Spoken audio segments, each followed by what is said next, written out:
कौन सा लंगूर किसके पीछे जाता है खुद आप लोगों के सामने है ना।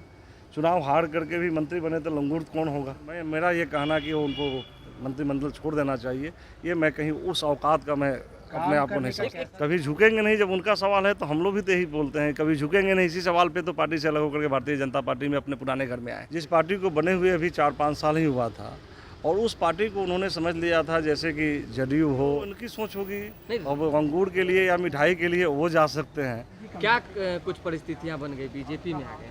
मैं पहले ही बता रहा हूँ कि पार्टी जो है निजी कंपनी की तरह चल रही थी और निजी कंपनियों में हम लोग को काम करना कहीं से भी अच्छा नहीं लगा, इसलिए हम लोगों ने खुद से अपने, और हम लोग चुनाव जो लड़े थे वो कंप्लीट भाजपा के बैकग्राउंड पे ही चुनाव लड़े थे, भारतीय जनता पार्टी के एनडीए के बैकग्राउंड पे चुनाव लड़े थे।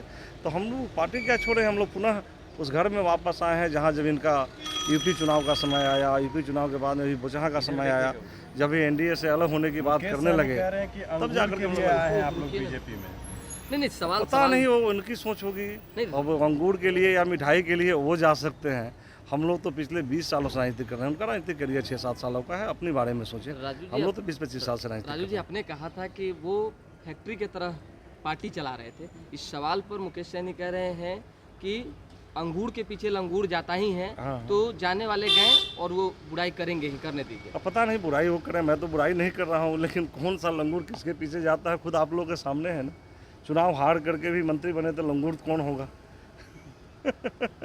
मैं उनके बारे में विशेष टिप्पणी नहीं करना चाहता। वो हमारे राष्ट्रीय अध्यक्ष साल भर से ज़्यादा तक रहे। बने रहना चाहिए या नहीं, क्योंकि ये शीर्ष नेतृत्व निर्णय लेगा, ये हम लोग नहीं बता सकते। पर आप लोग बीजेपी के विधायक हो गए हैं, बीजेपी के तमाम विधायक मांग कर रहे हैं कि उन्हें अब इस्तीफा दे देना चाहिए। आप बीजेपी के हो गए हैं। देखिए, मैं अभी इस पे मेरे लिए कुछ भी बोलना ज़्यादा होगा, इसलिए मैं नहीं बोल पाऊँगा, क्योंकि मैं अपने माननीय राष्ट्रीय अध्यक्ष के साथ 1.5 साल तक काम किया हूँ। इसलिए मेरा ये कहना कि उनको मंत्रिमंडल छोड़ देना चाहिए, ये मैं कहीं उस औकात का मैं अपने आप को नहीं समझता। कैसा तरीका था मुकेश सैनी का? बिल्कुल, आप जानते हैं कंपनी चला रहे हैं, पार्टी चला ही नहीं रहे हैं, कंपनी चला रहे हैं। बीजेपी में आप लोगों के आने का जो डायरी है वो पूर्व में तैयार हो चुका था। कंपनी चला रहे हैं। बिल्कुल, पूर्व में भी हम लोग तो बीजेपी से ही आकर के इस पार्टी से चुनाव लड़े थे ना। हम लोग आने जाने का सवाल कहाँ था। ये तो अगर पार्टी को ढंग से एनडीए के साथ रह करके पार्टी को चलाते, क्योंकि एनडीए के द्वारा ही हम लोग उनके टिकट पर चुनाव लड़े थे। इस बात को आप कैसे कह सकते हैं कि वो प्राइवेट कंपनी चला रहे हैं? प्राइवेट कंपनी ही चलाई जाती है ना। हम लोग को किस ढंग से टिकट मिला है, क्या हुआ है, आप लोग से छुपा हुआ है।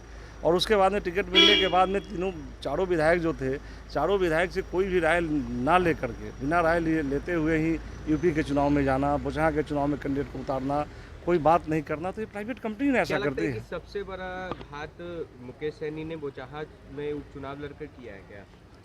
नहीं, उन्होंने शुरुआत ही कर दिया था इस ढंग से। हमारी एक छोटी पार्टी थी, जिस पार्टी को बने हुए अभी 4-5 साल ही हुआ था, और उस पार्टी को उन्होंने समझ लिया था जैसे कि जदयू हो, लोजपा हो या भारतीय जनता पार्टी हो, उसकी बराबरी करने लगे थे। ठीक है, पार्टी बनी है, पार्टी नहीं बनी है, पार्टी को हक अधिकार होता है, लेकिन हक अधिकार इस तरह से नहीं मांगा जाता, वो छीनने की बात करते थे। सपना देखना गुनाह नहीं है, वो तो कहते ही हैं। आप लोग को लीड कौन कर रहा था? हम लोग कौन लीड करेगा?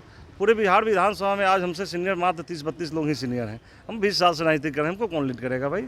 पार्टी के अंदर जो राष्ट्रीय अध्यक्ष थे आपके, क्या उससे किसी प्रकार की कोई बातचीत कभी नहीं होती थी?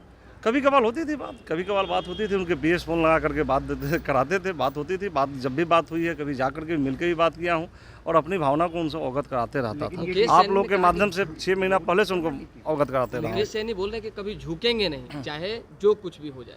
कभी झुकेंगे नहीं, जब उनका सवाल है तो हम लोग भी तो यही बोलते हैं कभी झुकेंगे नहीं। इसी सवाल पे तो पार्टी से अलग होकर के भारतीय जनता पार्टी में अपने पुराने घर में आए। हम लोग का भी सवाल। उन्होंने बहुत आशीर्वाद दिया है, बहुत खुशियों की विदा किया है, शुभकामनाएं दी हैं आपको। अरे शुभकामनाएं, मैं भी उनको शुभकामनाएं देता हूँ कि राजनीतिक भविष्य उनका उज्जवल हो, लेकिन अपनी शैली जो है राजनीतिक की शैली को बदले, भगवान करे आगे बढ़े। लेकिन आप उनके साथ गलत किया, ऐसा कुछ उन्होंने बोला? अब गलत या सही क्या है निर्णय मैं तो खुद नहीं ले सकता, ये तो जनता लेगी ना। ठीक है। लोग यहाँ दिल्ली बंबई में घर पर घर खरीदते जा रहे हैं, और एक ये साहब है कि अपना घर बेच दिए। वाह, रिटायरमेंट का पूरा पैसा लगा दिए थे दिल्ली में घर लेने के लिए। अरे बाबूजी, तो अपना एक नया घर खरीद भी तो रहे हैं ना। नया घर खरीद रहे हैं? कहाँ? पूर्णिया में। पूर्णिया में? हाँ। अरे बाबूजी, दिल्ली बंबई में घर खरीदना अच्छी बात है, लेकिन अपने घर पे घर खरीदना बड़ी बात है। देखिए, पूर्णिया में पनोरमा सिटी और पनोरमा हाइट दोनों जगह का ऑप्शन उपलब्ध है। देखिए और बुक कराइए। मतलब अपने शहर में अपना घर। जी बिल्कुल। अब कीजिए घर वापसी पूर्णिया के पैनोरमा सिटी और पैनोरमा हाइट में। पैनोरमा सिटी और पैनोरमा हाइट, आपके शहर में आपका अपना घर।